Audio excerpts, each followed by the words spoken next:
यहाँ का जो धमाका आप पूछ रहे हैं, ये एक पहला करिश्मा है। पता नहीं सिंगोल कहाँ से उठा कर लाए, जो राजतंत्र का प्रतीक है।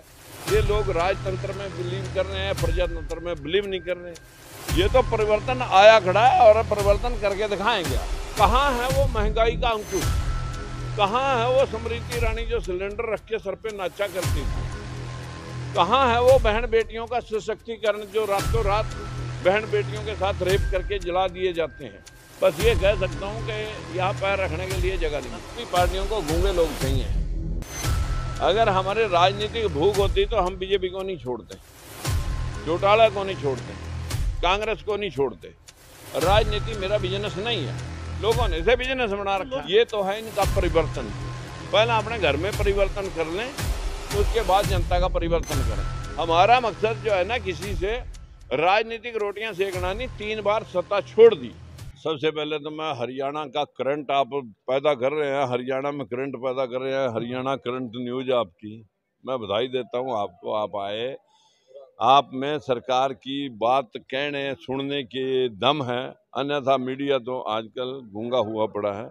मैं बधाई देता हूं आपको कि आप मेरी बात सुनने के लिए। कल क्या धमाका किया जा रहा है? कल बताया जा रहा है कि बड़ा जोरों शोरों से कल एक बड़ा प्रोग्राम यहाँ पे किया जा रहा है। यहाँ पर जो अभी तक पूरे देश के अंदर जो निचले तबके के लोगों को दबाने का प्रयास किया जा रहा है, देख लिया आपने। यूपी में एक आदमी इसी प्रकार से हमारी तरह चंद्रशेखर जो उसकी आज़ाद भारत पार्टी है, ये पूरी यूपी के अंदर भ्रमण कर रहा था और उसके ऊपर गोली दाग दी जाती है। ये है कि निचले तबके की आवाज़ को बंद करने का एक प्रयास है। और भारतीय जनता पार्टी हमें भी और जितने लोग भी अभी तक अपने हकों के लिए, जनता के मुद्दों के प्रति जागरूक करने के लिए फील्ड में जो गए, किसी को तो ईडी का सामना करना पड़ रहा है और किसी को जो है ना सीबीआई का सामना करना पड़ रहा है। हर किसी का गला दबाने का प्रयास किया जा रहा है, यहाँ तक कि मीडिया का भी गला दबा दिया गया है। अब सिर्फ गोदी मीडिया ही है जो अपनी बात उनके लेवल से कह सकता है, अन्यथा वो बात जनता की आवाज बन के नहीं रहा। लेकिन यहाँ का जो धमाका आप पूछ रहे हैं, ये एक पहला करिश्मा है जिसमें एससी और बीसी और minority, SC ST OBC and minority, ये एकता सम्मेलन है। इस एकता सम्मेलन की आवाज सिर्फ एक है कि जिन लोगों की संख्या लगभग 75-80% है, वो कहाँ है शासन प्रशासन में। वो पूरी जुडिशरी देश के अंदर 25 हाई कोर्ट, एक सुप्रीम कोर्ट, एक भी जज आज तक बैकवर्ड क्लासेस का नहीं लगा, जहां आखिरी फैसले होते हैं, ना सुप्रीम कोर्ट और ना हाई कोर्ट। अब जाके जब शोर ज्यादा मचा, इक्का दुक्का, वो भी दिखावटी। यूनिवर्सिटियां की अगर जहां शिक्षा दी जाती है, जहां देवी देवताओं को पढ़ाया जा रहा है, जहां कहीं फूले साहब की विचारधारा, समानता की विचारधारा, बाबा साहब अंबेडकर की विचारधारा, गौतम बुद्ध जो हमारे देश के नेता बाहर जाके कहते हैं मैं बुद्ध की धरती से आया हूं, वो बुद्ध की धरती सिर्फ बाहर दिखाने के लिए है। जिस बुद्ध की धरती पे हम यहाँ खड़े हैं, इसी कुरुक्षेत्र की धरती में भी बुद्ध स्तूप है, यूनिवर्सिटी के बिल्कुल सामने। वहां बुद्ध की धरती का बुद्ध का नाम नहीं है। आज अगर दिखावटी तौर पर जो हर नोट पे मोहर है उसको छोटा किया जा रहा है, पार्लियामेंट में जो शेर दिखाई देते थे, जो शांति का प्रतीक दिखाई देते थे, उनकी मुद्रा आक्रोशित बना दी गई। पता नहीं सिंगोल कहाँ से उठा कर लाए, जो राजतंत्र का प्रतीक है। ये लोग राजतंत्र में बिलीव कर रहे हैं, प्रजातंत्र में बिलीव नहीं कर रहे हैं। अगर आज किसान वर्ग को देखें, एमएसपी के लिए लाठियां बांधी जाती हैं, 1 साल तक 700-800 लोग सड़कों पर पड़े मर जाते हैं, फिर कहते हैं भाई हम सॉरी फील करके काले कानून वापस लेते हैं। किसानों की आमदन 2 गुनी होनी थी, वो 2 गुनी छोड़ जो ना उनकी सिंगल गुनी भी नहीं रही। देश के अंदर यही पोजीशन छात्रों की है, यही पोजीशन कर्मचारियों की है। जो रिटायर कर्मचारी हैं वो सड़कों पर 1 पेंशन 1 रैंक की बात करते लेकर के घूम रहे हैं। अभी तक उसका फायदा बड़े बड़े अधिकारियों को हुआ, आम जन को वो फायदा ही नहीं हुआ। जहां पर आ जाती है बच्चों के रोजगार की बात। 2 करोड़ नौकरियां प्रति वर्ष देने का वायदा किया था, 2 लाख नौकरी भी ये लोग दे नहीं सके। देश के अंदर अगर इन भाइयों से पूछें कोई जिन मुद्दों के ऊपर सरकार आपको बना के दी थी कि भाई हम महंगाई के ऊपर कंट्रोल करेंगे, भ्रष्टाचार के ऊपर अंकुश डाल लेंगे, आज 300 का सिलेंडर 1100 में है। हमारे देश में पेट्रोल 100 रुपए को छू चुका है, डीजल और पेट्रोल 100 रुपए के लेवल पर जा रहा है। कहाँ है वो महंगाई का अंकुश? कहाँ है वो स्मृति ईरानी जो सिलेंडर रख के सर पे नाचा करती थी? कहाँ है वो बहन बेटियों का सशक्तिकरण जो रातों रात बहन बेटियों के साथ रेप करके जला दिए जाते हैं?